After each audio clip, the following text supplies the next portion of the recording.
পেশাজীবী অধিকার পরিষদ কর্তৃক আয়োজিত গণ অভ্যুত্থান পরবর্তী প্রত্যাশা ও প্রাপ্তি শীর্ষকেই আলোচনা সভা। এই সভার সম্মানিত সভাপতি, প্রধান অতিথি সহ উপস্থিত নেতৃবৃন্দ, প্রিয় সাংবাদিক ভাইয়েরা, সবাইকে গণ অধিকার পরিষদের পক্ষ থেকে আন্তরিক শুভেচ্ছা, অভিনন্দন। একটি গণ অভ্যুত্থান হয়েছে। এই অভ্যুত্থানে প্রায় 2000 ছাত্র জনতা রাজনৈতিক কর্মী শহীদ হয়েছে, 30,000 আহত হয়েছে। কিন্তু এখনো পর্যন্ত শহীদের প্রকৃত তালিকা আমরা জানি না। এখনো পর্যন্ত শহীদ পরিবারকে ক্ষতিপূরণ দেওয়া হয়নি। এখনো পর্যন্ত আহতরা হাসপাতালের বিছানায় কাতরাচ্ছে। একটু আগেই পিজি হাসপাতাল থেকে একজন আহত যোদ্ধা আমাকে মেসেজ করলেন যে ঠিক মতন চিকিৎসা পাচ্ছে না। সাংবাদিক ভাইয়েরা, আমার মোবাইল আপনারা দেখতে পারেন, এরকম অসংখ্য মোবাইলে দেখবেন অসংখ্য মেসেজ। আহতরা তাদের পরিচিত জনকে মেসেজ করছে, আমাদেরকে ঠিক মতন চিকিৎসা দেওয়া হচ্ছে না। কি কারণ? সরকারের কি অর্থের সমস্যা নাকি মানসিক সমস্যা? আমি বলবো এই সরকারের অর্থের সমস্যা না, এই অন্তর্বর্তীকালীন সরকারের আসলে মানসিক সমস্যা হয়েছে। তারা বোঝে না কিভাবে রাষ্ট্র চালাতে হয়, তারা বোঝে না কিভাবে পুলিশকে দিয়ে, র্যাবকে দিয়ে, বিজিবিকে দিয়ে ফাংশন করাতে হয়। যে কারণে এখনো পর্যন্ত দেখবেন জেলার বিভিন্ন জায়গায় মারামারি, খুনাখুনি, হানাহানি, চাঁদাবাজি, হিংসা, বিদ্বেষ। আমার জেলা ঝিনাইদহ সদর হাসপাতাল আমি গিয়েছিলাম সেখানকার রোগী দেখার জন্য। আমি দেখলাম যে বিএনপি জামাতের কর্মীদেরকে আওয়ামী লীগের নেতা কর্মীরা কুপিয়ে হাসপাতালে পাঠিয়েছে। এই খবর কি আমাদের উপদেষ্টারা জানে? আজকে তারা বলছে আগামী নির্বাচনে আওয়ামী লীগ অংশ নিতে পারবে না। তো বাবারা, তোমরা কেন আওয়ামী লীগের সাংগঠনিক কার্যক্রম নিষিদ্ধ করছো না? তোমরা কেন আওয়ামী লীগের নিবন্ধন স্থগিত করছো না? তোমরা কি বলছো আর কি করছো আমার মনে হয় নিজেরাও বোঝো না। এইভাবে একটি সরকার চলতে পারে না। ডক্টর মোহাম্মদ ইউনূস, তার উপর যে আশা, ভরসা, প্রত্যাশা আমরা রেখেছিলাম, তিনি অযোগ্য ব্যক্তিদের নিয়ে এই উপদেষ্টা পরিষদ গঠন করেছেন।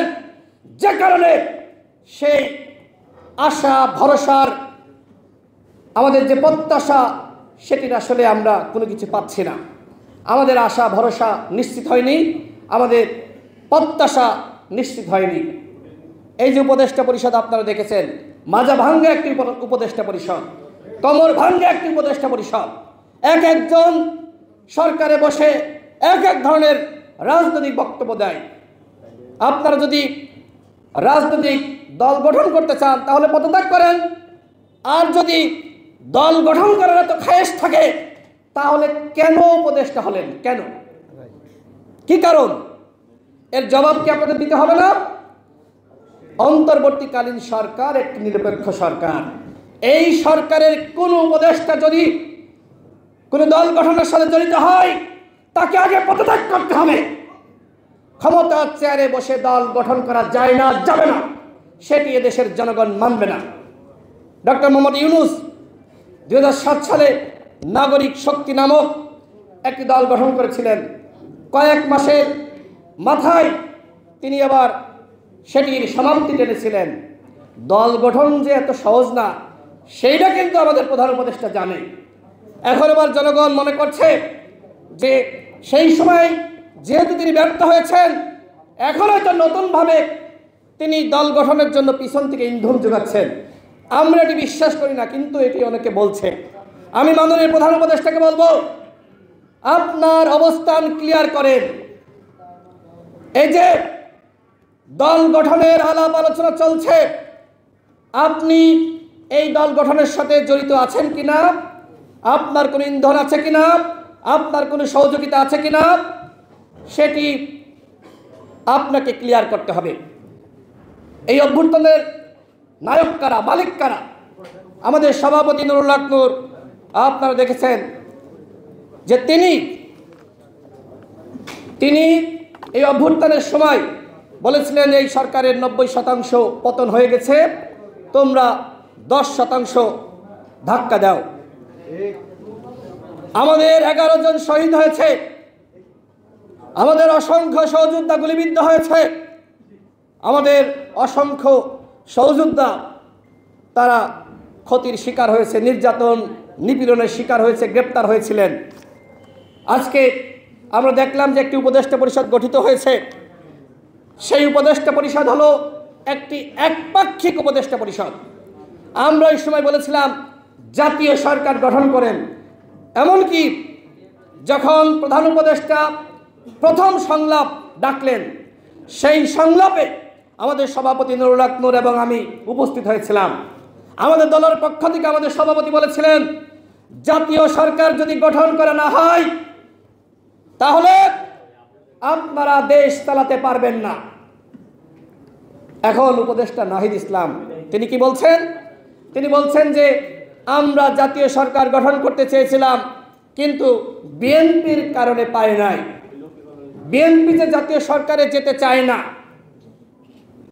আপনারা ওই সময় কেন বললেন না? কেন আপনারা সংবাদ সম্মেলন করে বললেন না যে আমরা জাতীয় সরকার গঠন করতে চাই, আমরা দেশের জনগণের সহযোগিতা চাই, এই রাষ্ট্র বিনির্মাণে রাষ্ট্রকে সুসংগঠিত করার জন্য জাতীয় সরকারের কোনো বিকল্প নাই। আপনারা বলতেন বিএনপি চাইনি বলে আপনারা চাননি। আমি মনে করি এইটা মূলত বিএনপির ঘাড়ে বন্দুক রাখা এবং বিএনপির উপরে ব্যর্থতার দায় চাপানোর অপচেষ্টা। দেখেন, বিএনপির মহাসচিব যে বক্তব্য দিয়েছে, যদি আপনি রাজনৈতিকভাবে এই বক্তব্যের বিবেচনা করেন, এই বক্তব্যে কোনো ভুল নাই। একই বক্তব্য জামাতের আমিরও দিয়েছেন। জামাতের আমিরের বক্তব্য নিয়ে আমাদের ছাত্র বন্ধুরা, আমাদের উপদেষ্টারা তারা কোনো সমালোচনা করছেন না, কিন্তু বিএনপির মহাসচিবের বক্তব্য নিয়ে তারা সমালোচনা করছেন। এর মানে কি? তারা যে আগামীতে একটি দল গঠন করতে চায়, বিএনপি যেহেতু সরকারে চলেই যাচ্ছে, তারা বিরোধী দল হওয়ার কারণে এখন থেকে এই ধরনের বক্তব্য শুরু করেছে। আমরা বলতে চাই, আগামীতে কে ক্ষমতায় যাবে, কে ক্ষমতায় যাবে না, সেই বিষয়ে কোনো উপদেষ্টা কোনো রাজনৈতিক বক্তব্য দিতে পারবে না। যদি কোনো রাজনৈতিক বক্তব্য দিতে হয়, ওই উপদেষ্টার পদ ছাড়তে হবে। দল গঠন করবেন, ভালো কথা, কোনো আপত্তি নাই, শুভকামনা জানাচ্ছি, কিন্তু কিংস পার্টি গঠন করলে দেশের জনগণ মানবে না। আমরা কি বলেছি? আমরা হাসিনার সময় বলেছি, হাসিনা যদি চেয়ারে থাকে, ক্ষমতায় থাকে, প্রধানমন্ত্রী থাকে, তার অধীনে আমরা নির্বাচনে যাব না। হাসিনার অধীনে বাংলাদেশে কোনো সুষ্ঠু নির্বাচন হতে পারে না।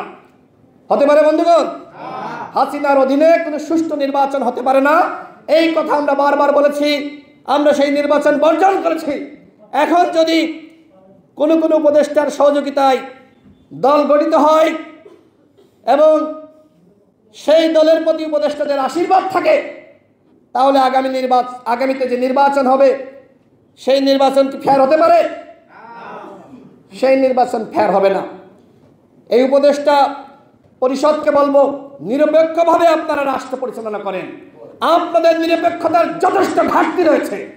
আপনারা কাউকে কাউকে সুবিধা দিচ্ছেন আর কাউকে কাউকে আপনারা বঞ্চিত করছেন। এইভাবে রাষ্ট্র চলতে পারে না। সংগ্রামী সাথী ও বন্ধুগণ, আমি বক্তব্য বাড়াবো না। সরকারকে সর্বশেষ আমরা বলতে চাই, আপনাদের কোনো কোনো উপদেষ্টা তার নিজের এলাকায় গিয়ে রাজনৈতিক দলের নেতার মতন সংবর্ধনা নিচ্ছে। উপদেষ্টারা, অন্তর্বর্তীকালীন সরকারের উপদেষ্টারা, তারা কি সংবর্ধনা গ্রহণ করতে পারে বন্ধুগণ? কোনোভাবেই গ্রহণ করতে পারে না। সরকারকে বলবো, যারা অযোগ্য উপদেষ্টা রয়েছে এদেরকে সরিয়ে দেন। যদি প্রকৃতপক্ষে রাষ্ট্র সংস্কার করতে চান, তাহলে সবার আগে গণহত্যার বিচার করতে হবে। আওয়ামী লীগের সাংগঠনিক কার্যক্রম স্থগিত করতে হবে, নিবন্ধন স্থগিত করতে হবে।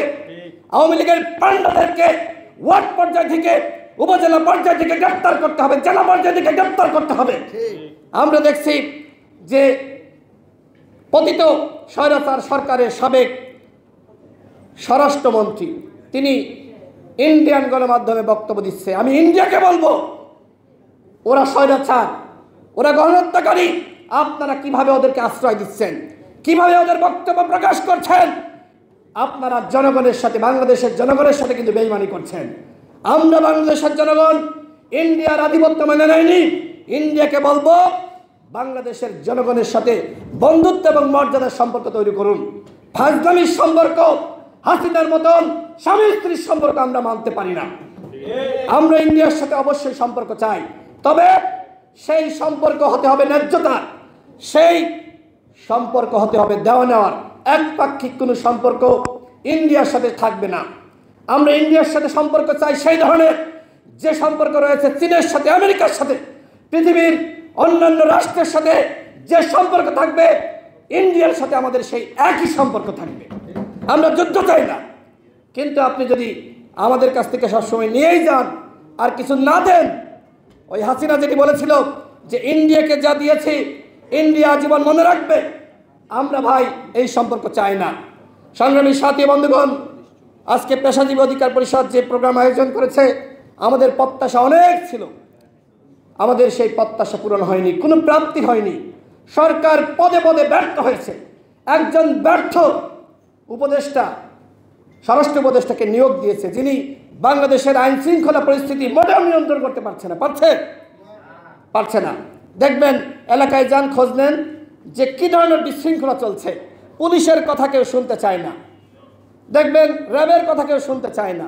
এক জায়গায় মারামারি হচ্ছে, অথচ পুলিশ কোনো অ্যাকশন নেয় না, পুলিশ দাঁড়িয়ে দেখে, মনে হচ্ছে যে পুলিশের কোনো শক্তি নাই। এই হচ্ছে অবস্থা। পুলিশকে বলবো, জনগণের বেতন এবং ভ্যাটের ট্যাক্সের টাকায় আপনাদের, জনগণের ভ্যাট ট্যাক্সের টাকায় আপনাদের বেতন দেওয়া হচ্ছে, সুতরাং আইন শৃঙ্খলা রক্ষা করা আপনাদের দায়িত্ব। পুলিশের মধ্যে, র্যাবের মধ্যে পতিত স্বৈরাচারের অনেক দোসর রয়েছে। সরকার এখনো পর্যন্ত যারা, যে সকল পুলিশ, র্যাব এবং বিজিবির কর্মকর্তারা ছাত্র জনতার বুকে সরাসরি গুলি চালিয়েছিল, তাদেরকে এখনো গ্রেপ্তার করেছে? গ্রেপ্তার করে নাই। সর্বশেষ যে কথা না বললেই না, আপনারা দেখবেন যে উপদেষ্টা নাহিদ ইসলাম 1/11 কথা বলছেন। দেখেন, অতীতে যে 1/11 বাংলাদেশে হয়েছে, ফখরুদ্দিন মঈনুদ্দিনের সরকার, এই 1/11 সব থেকে বড় ভুক্তভোগী হলে দেশের জনগণ এবং বিএনপি। এখন কি আসলে এটি বিশ্বাসযোগ্য যে বিএনপি আরেকটি 1/11 চাই? বিএনপি আরেকটি 1/11 চাই না। বরং আপনারা দেখেছেন যে নেত্র নিউজের সম্পাদক তাসনিম খলিল তিনি একটি পোস্ট করেছেন সামাজিক যোগাযোগ মাধ্যমে। সেখানে তিনি বলেছেন যে এই সরকারের উপদেষ্টাদের আশপাশে 1/11 কুশীলবরা ঘুরে ঘুরে বেড়াচ্ছে। তার মানে কি? তার মানে 1/11 বিএনপি চায় না, বরং এই সরকারের কোনো কোনো উপদেষ্টা 1/11 চায়। আমরা বাংলাদেশে আগামীতে নির্বাচন চাই। আমরা চাই না এই সরকার ব্যর্থ হোক। আমরা চাই না তৃতীয় পক্ষ ক্ষমতা গ্রহণ করুক। আমরা চাই না সেনাবাহিনীর হাতে ক্ষমতা যাক। আমরা চাই একটি অবাধ, সুষ্ঠু, নিরপেক্ষ নির্বাচনের মাধ্যমে আগামীতে একটি দল ক্ষমতায় আসবে। কোন দল আসবে সেই সিদ্ধান্ত নিবে বাংলাদেশের জনগণ। কিন্তু আপনারা নতুন নতুন দল গঠন করে ক্ষমতায় আসার চেষ্টা করবেন, কিংস পার্টি গঠন করে আপনারা আবারও দেশের নেতৃত্ব দিবেন, সেই স্বপ্ন আপনারা দেখেন না।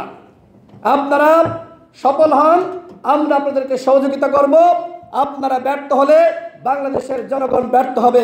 আমরা আপনাদেরকে সহযোগিতা করছি, কিন্তু আমাদের সহযোগিতার সুযোগ নিয়ে যদি আমাদের সাথে ছিনিমিনি খেলেন, আমাদের সাথে প্রতারণা করেন, সেটি আমরা মেনে নিব না। সবাইকে ধন্যবাদ।